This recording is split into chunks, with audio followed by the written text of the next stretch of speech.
Welcome back. And this is it for group stage. Half of the teams are going home tonight, and the other half will remain and start playing group of 16 as of tomorrow. So today we had games for Group H that feature Portugal losing to South Korea 2-1. South Korea rallying back after being 1-0 down and then scoring the winning goal in the very last minute of the game, which was quite a heartbreaker for Uruguay that were beating South Korea 2-0. And so the dreams of going to round of 16 as the second team in Group H destroyed by that late goal. And there was a controversial call toward the end of the game for Uruguay, a penalty kick that should have been awarded to them, but was not even checked with the VAR. And you could tell Edinson Cavani was not very happy with that at the end of the game. Later in the day, it was Group G that had their last two games of the group stage played. Cameroon semi-surprisingly beat Brazil 1-0. Brazil was preserving many of their players, and including Neymar, who's injured, and they pretty much didn't have anything to play for because they had already won the group. So it is a surprise, but it's not that big of a surprise. It's a 1-0 win for Cameroon with the goal scored in the very last minutes of the game. In the other game, Serbia and Switzerland had a really intense game with lots of action, lots of beautiful goals, a very tight score, 3-2 win for Switzerland, and a game charged with a lot of tension. There was some issues going on in there. There were players. We have players in Switzerland that were refugee and even imprisoned in Serbia during the war, like they were of Albanian descent, and so you could tell some of that stuff was transpiring into the game, and there were a couple of scuffles at the end of the game probably because of that. But in the end, the Swiss team prevailed, and it was a 3-2 win that it was good enough for them to grab second place in Group G. So the standings for Group H have Portugal first with 6 points and a +2 goal difference. Second was South Korea with 4 points and 0 goal difference. Same as Uruguay, 4 points and 0 goal difference. But then South Korea had 4 goals against, and Uruguay had only 2. So by that second tiebreaker, South Korea advances. The group was closed by Ghana with 3 points and a -2 goal difference. In Group G, Brazil stayed in first place with 6 points and a goal difference of +2. Also with 6 points, but with a goal difference of just 1, that was Switzerland. Switzerland was 1 goal away from winning the group and relegating Brazil to second place. Then Cameroon came in third with 4 points and a 0 goal difference. And finally Serbia last with 1 point and -3. Final day of group stage matches. A little recap here. Start off with Group H. In the morning, we had Ghana against Uruguay. What a match. And ironically, Ghana got their revenge 12 years later. Not in the way you'd think. And they didn't even really get revenge, but it was some sort of revenge, or I'd say it was more vindication, if anything. In the corresponding game after, Uruguay beat Ghana 2-0. So South Korea beat Portugal 2-1, which I did not see coming, really. I mean, I did, but I didn't. I still think Portugal could have got it done, but they pulled a France against Tunisia, and they lost 2-1. 91st minute goal from Korea. I mean, just good stuff from Korea. They played okay. I mean, Portugal, don't really have much to say. It was a pointless game for them, and they were going to get first anyway, so it didn't really matter. Group G, same thing for Cameroon and Brazil. Brazil starting an absolute bench warm-up lineup against Cameroon. Cameroon scoring late in the game with their goal-scoring captain being sent off on a second yellow after he removed his shirt, scoring. Really cool thing to see, honestly.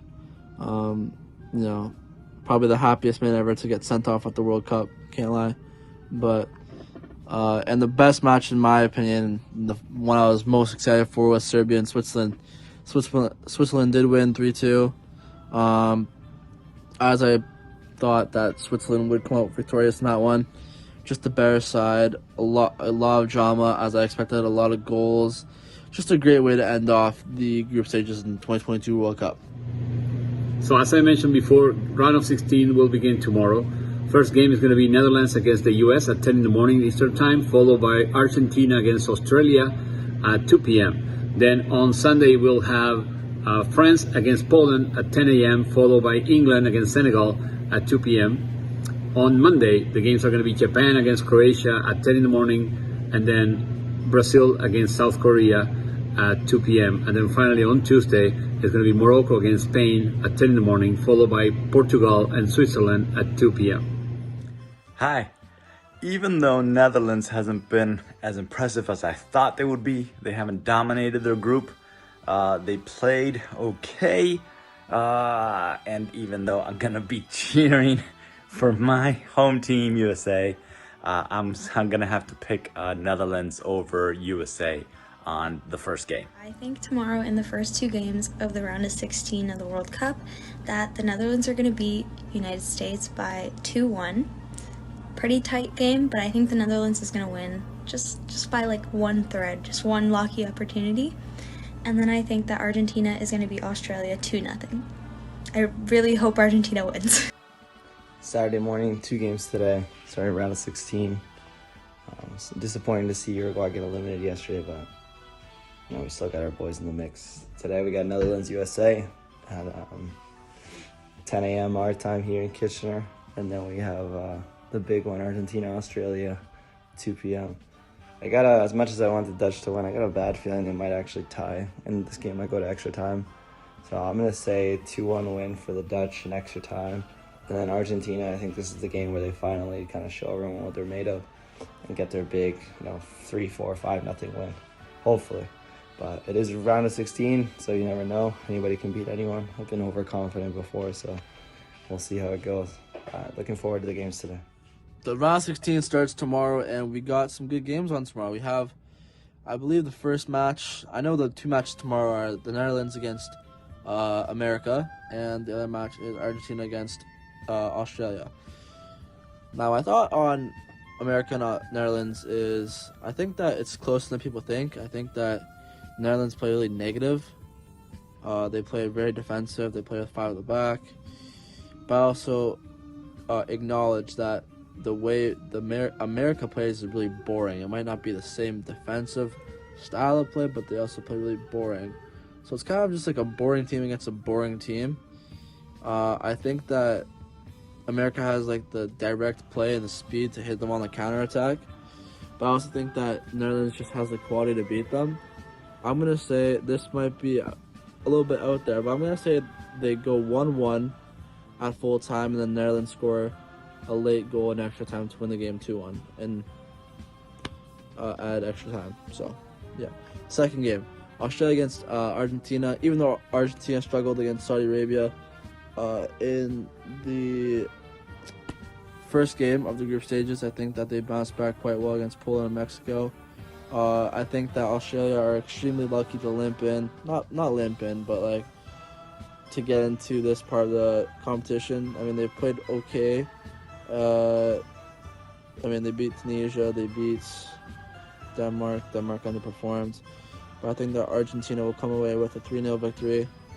Maybe that's a little harsh and a little unfair to the Australians for the way they performed so far, but I just think Argentina are so much better quality-wise, and I mean, they have the best of all time and the greatest of all time playing for them, so it's kind of hard to go against them, against a team like Australia. So those are my predictions for tomorrow. Hopefully we can finally get some right. Hi. Australia did qualify just barely with the last game, playoff game against Peru and Saudi Arabia, or maybe even Qatar. They were surprising over there in the group stage, but tomorrow is where their cup run ends. Argentina. I don't say a score. I just know I'm gonna lose my voice of yelling so many goals. So here are my predictions for tomorrow. I think for the Netherlands against the US, US is playing really well. It became the only team in the CONCACAF to actually make it out of group stage. But there's a very big chance they will be missing Pulisic, and that's a big handicap for the U.S. to give. So I think, unfortunately, the American dream will end after tomorrow with Netherlands getting a 2-1 win against the U.S.